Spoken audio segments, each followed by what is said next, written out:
Today's video is all about double poison, but not in the way that you're expecting it to be, because we're having a poison type up on the lead and a poison type at the back. So this is looking like a pretty weird team, to be honest, but still it makes a lot of sense as long as you can watch the entire video that I have prepared for you. So Shadow Drapion up in front is gonna be one of those safe leads that you want to have for any team out there, and with that in mind now we're gonna use Shadow Beedrill at the back. The third Pokemon is no Shadow at all, it is gonna be Dugong, and I think that you're gonna have tons of fun using this team on Great League Remix. So right here we're gonna get some cheap moves on our side, but it doesn't matter at all, we still have that shield advantage, and I think that shield advantage is pretty crucial for this team. Both Shadow Drapion and Dugong can do a lot of solid work without using any shields, so that your shields can be manipulated and be used by your Shadow Beedrill.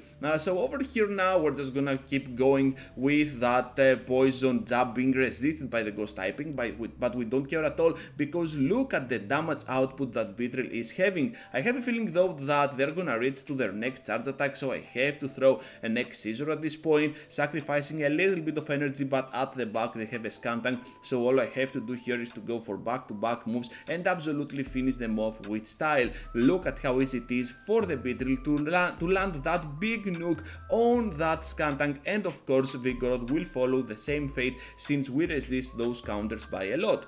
Into the next one now, and Pidgeot is another crucial lead for this team. Of course I would like to have it over my Dugong, but still Drapion is gonna do a solid amount of work. At this point I'm expecting a Feather Dance, to be honest, but still I'm gonna block, and instead they get to the Brave Bird, which is pretty nice. Totally caught me off guard, almost caught me off guard here, not totally. They were about to catch me off guard because I was about to let that go through. Most Pidgeots against my Drapion tend to go for a Feather Dance, so that's why I was about not to shield. Anyways, and this amount of damage to the Dugong, and now I'm gonna switch out to the Beedrill. I know that Pidgeot is coming back, but at this point we have so much energy to spare, and I'm just gonna charge up as much as I can for a potential Sludge Bomb. And sometimes you need Sludge Bomb for this team in order to do severe job against your opponent, not on Drapion but instead on your Shadow Beedrill, because it is just gonna connect for big damage even against a Pokemon like Pidgeot.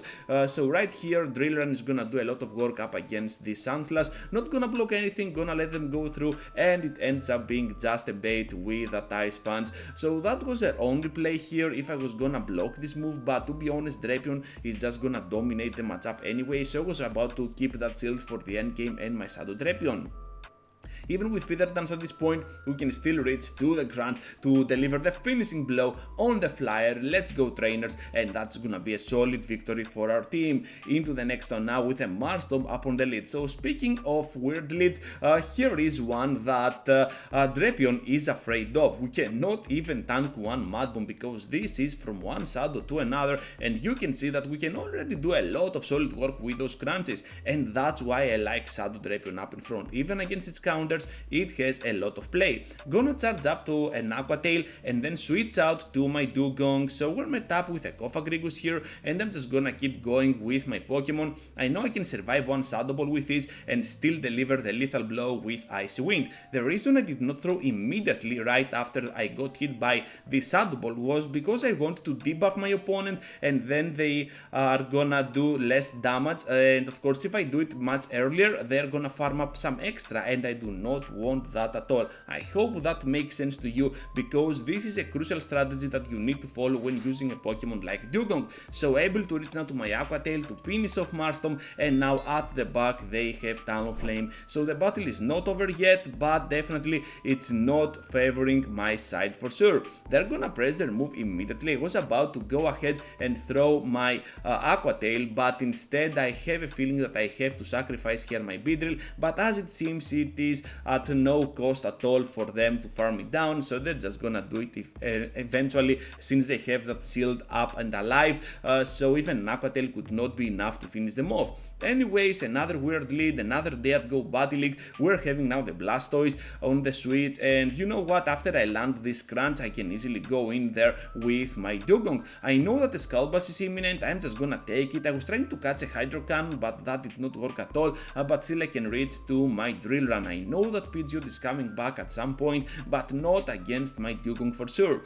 Just gonna deliver the finishing blow here with my Drillrun, expecting the next Pokemon, and we're facing a Quagsire. So Quagsire can be problematic for our team because it has Mud Bomb for our Drapion, while Stone Edge can one-shot down that whole Beedrill out of existence or just do severe damage to my Dugong. Doesn't matter though, we can still have a lot of play here with Drapion coming back into play because we still have some energy to spare, and trust me when I say this, Shadow Drapion is absolutely amazing even against its counters. Crunch is barely doing more than half here on the Pidgeot, and right after we apply the debuff, I'm just gonna press immediately my Aqua Tail because I'm pretty sure they are kind of blitzed in blocking here, and right after we're gonna go down to the next move. Of course it is gonna be the Feather Dance, we barely survive, but at this point we can farm down with Beedrill, or I just hope so, because here comes now the Feather Dance and things aren't looking that great. All we have to do is to pressure super good with our X-Scissor at this point. I know that I have an Aqua Tail ready to go on my Drapion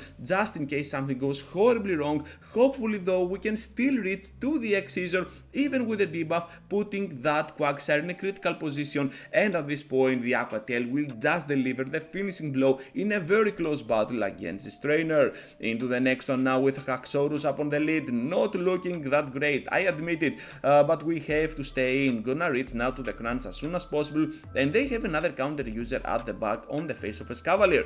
So this Pokemon is pretty troublesome for my team as well, but hopefully we can always outspeed to those moves, and since I have Aqua Tail, I can also outspeed much faster than ever against this Escavalier. I'm thinking about blocking here, but to be honest I'm not gonna do it because I can have the shield advantage at this point, and even against that Haxorus I can have a very good battle with my other two Pokemon. So I'm just gonna get hit by a Drill Run as I'm trying to completely farm down at this point. We can barely do that before they reach to the move. Icy Wind now for big damage on whatever comes in or just debuff this Pokemon, and it ends up being a Sand Slash.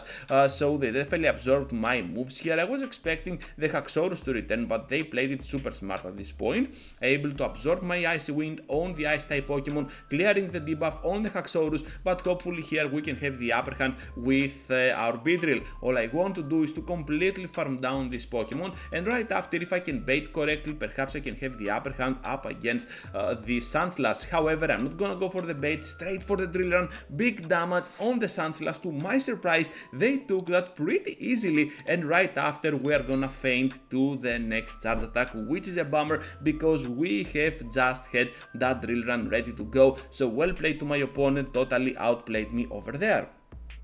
So Chestnut is one of those Pokemon that can resist pretty much anything we can throw with our Shadow Drapion, but hopefully it's kinda glass so we can definitely play around it. At this point though, they're just gonna switch out to the Quagsire, and once again Quagsire is a core breaker for our team, so we have to stay in with Drapion, able to apply the debuff with big damage on the Quagsire, and right after I'm gonna switch out to my Dugong as I'm trying to catch a Mud Bomb. This is not gonna happen. Stone Edge coming up, big damage on my Dingong over here. I will try to farm down completely. We can do it. We're gonna get out of here with two moves ready to go, one for the debuff and one more to destroy down my opponents, but they made double cuts against my Dugong, and I threw at the worst possible scenario ever. I don't know what I was thinking. That was a horrible mistake by my part. Anyways, I still have my Beedrill alive and well. I know I can wall down this Pokemon, this Chestnut. Down they go. Now they return to the battle with this Sandslash, and I have to go for the bait here, right? Or I thought so, because that was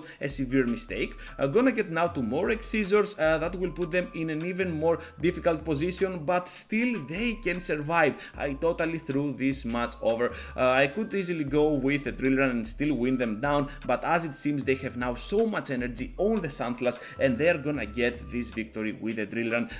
Totally, I made completely mistakes here. I don't know what I could do differently. Perhaps not baiting Ganeto, you could do that, but yeah, mistakes were happening all over this battle, and in the end I lost this one, even though I could win. But well played to my opponent, totally read me right on the X-Scissor there, not blocking twice on the Sandslash, realizing their win con. Into the final one now with that Scrafty, and Power Up Punches are still gonna do a lot of solid work up against my Pokemon, but still the Aqua Tails can bring this Scrafty to no HP in no time, so that's why I blocked once at the start. So at this point I'm just gonna go ahead and get farmed down by this Charizard, but hopefully we have the better alignment here, because by finishing off this crafty now, my Beedrill is avoiding the matchup with this Charizard. Now the Icy Wind is just gonna do severe damage to the Charizard and of course debuff this Pokemon. They want to clear it as soon as possible, and they have a second flare at the back, so they are super weak back there for my Dugong. And even though they have 2 shields here, I am pretty comfortable